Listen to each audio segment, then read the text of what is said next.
नमस्कार दोस्तों।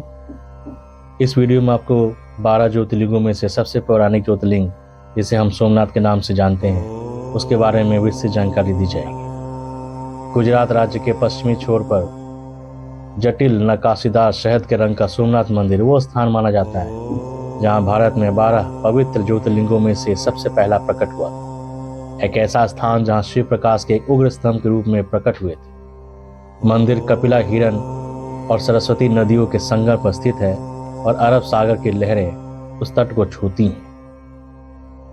अब हम इसका संक्षिप्त इतिहास और पौराणिक कथा जानेंगे। पहले ये क्षेत्र प्रभास क्षेत्र के नाम से जाना जाता था।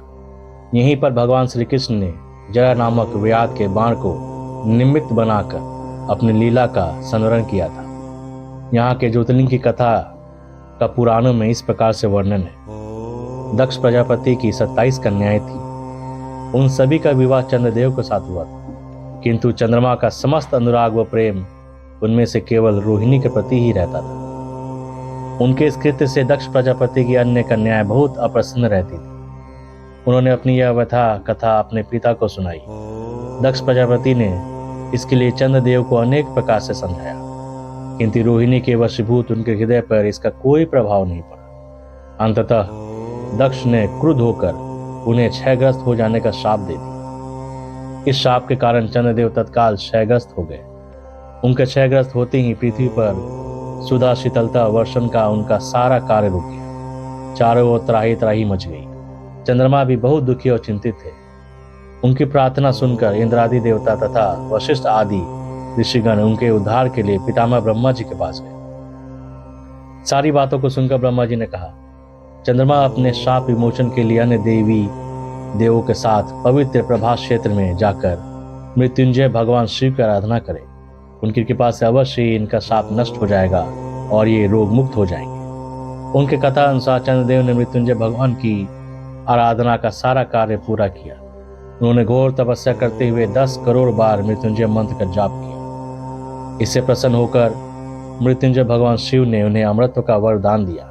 उन्होंने कहा, चंद्रदेव, तुम शोक ना करो। मेरे वर से तुम्हारा शाप मोचन तो होगा ही, साथ ही साथ प्रजापति दक्ष के वचनों की रक्षा भी हो जाएगी। कृष्ण पक्ष में प्रतिदिन तुम्हारी एक एक कला क्षीण होगी, किंतु पुनः शुक्ल पक्ष में उसी क्रम से तुम्हारी एक एक कला बढ़ जाया करेगी। इस प्रकार प्रत्येक पूर्णिमा को तुम्हें पूर्ण चंद्रत्व प्राप्त होता रहेगा। चंद्रमा को मिलने वाले इस वरदान से सारे लोकों के प्राणी प्रसन्न होते। सुधाकर चंद्रदेव पुनः 10 दिशाओं में सुधा वर्षण का कार्य पूर्ववत करने लगे। शाप मुक्त होकर चंद्रदेव ने अन्य देवताओं के साथ मिलकर मृत्युंजय भगवान से प्रार्थना की कि आप माता पार्वती जी के साथ सदा के लिए प्राणों के उद्धारार्थ यहाँ निवास करें। भगवान शिव उनकी इस प्रार्थना को स्वीकार करके ज्योतिर्लिंग के रूप में माता पार्वती जी के साथ तभी से यहाँ रहने लगे।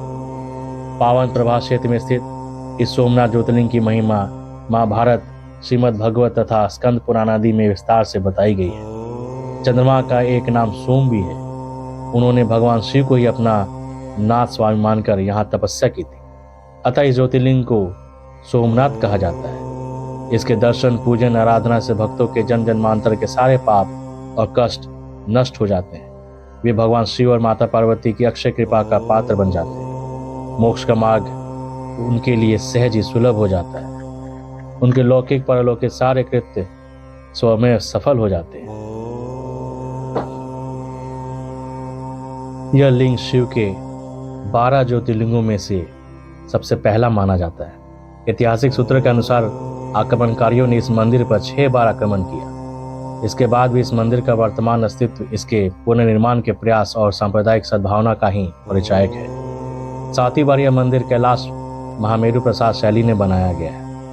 इसके निर्माण कार्य से सरदार वल्लभ भाई पटेल भी जुड़ चुके हैं। यह मंदिर गर्भगृह, सभा मंडप और नृत्य मंडप 3 प्रमुख भागों में विभाजित है। इसके आबादित समुद्री मार्ग दृष्टांत के विषय में ऐसा माना जाता है कि यह समुद्री मार्ग परोक्ष रूप से दक्षिणी ध्रुव में समाप्त होता है। यह हमारे प्राचीन ज्ञान व सूझबूझ का अद्भुत साक्ष्य माना जाता है। इस मंदिर का पुनर्निर्माण महारानी अहिल्याबाई ने करवाया। तो ये थी दोस्तों चंद्रदेव द्वारा स्थापित सबसे प्रथम ज्योतिर्लिंग की कहानी। उम्मीद है आपको ये पसंद आई होगी। आप अपने परिवार के साथ सोमनाथ मंदिर के दर्शन करने अवश्य पधारें। ओम नमः शिवाय।